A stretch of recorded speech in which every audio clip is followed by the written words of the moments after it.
এক বছর পর পেলাম মন মতো বাঁধাকপি। এর আগে বাঁধাকপি নিয়েছিলাম, তো সেগুলো স্যালাড ছিল। তো বলে না মানুষ ঠকেই বা ঠেকেই শেখে, তো আমাদেরও সেই হাল। হ্যালো এভরিওয়ান, সবাই কেমন আছো? আশা করি ভালো আছো, আমিও ভালো আছি।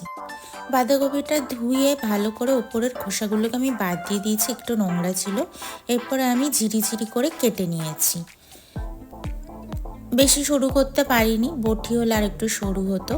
তো এখানে আমি ফোড়নে নিয়ে নিয়েছি সাদা জিরে, তেজপাতা, শুকনো লঙ্কা, আদা বাটা, ঝিরি করে পেঁয়াজ কুচি আর ডুমো করে টমেটো কুচি। এরপরে আমি একটা প্যান বসিয়ে দিলাম। তোমাদের সেই বিখ্যাত প্যানটা আর দেখতে হবে না, এটা নতুন নিয়েছি, খুব ভালো, মানে তলাগুলো সুন্দর উঠে আসে, আটকে যায় না। তো এখানে আমি বাঁধাকপি অনুযায়ী জল নিয়ে নিয়েছি 4 গ্লাস মতন। এরপরে আমি বাঁধাকপিটাকে নুন আর পরিমাণ মতো হলুদ দিয়ে ভালো করে সেদ্ধ করে নেব।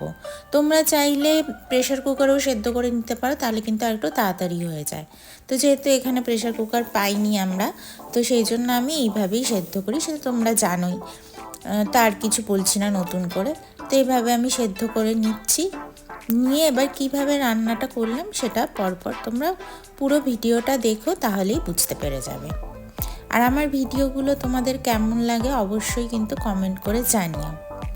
এখানে আমি ভালো করে মিশিয়ে নিলাম নুন আর হলুদটা।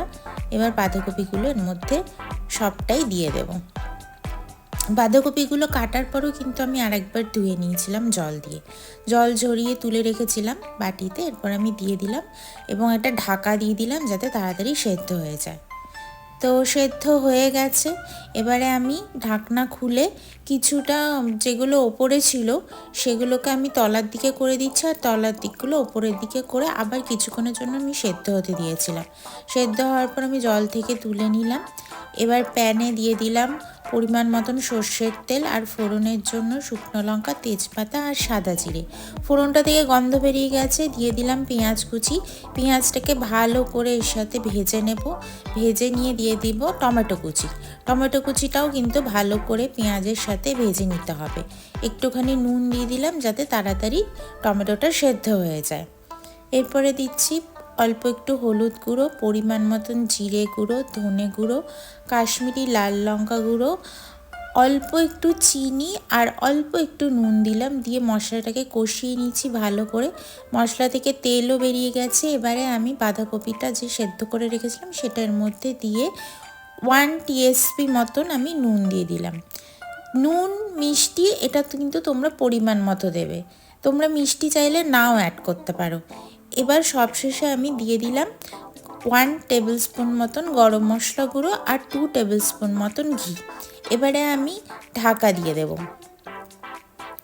হয়ে গেছে রান্নাটা। তোমাদের কেমন লাগলো বাঁধাকপির তরকারিটা অবশ্যই আমাকে কমেন্ট করে জানাতে কিন্তু ভুলো না।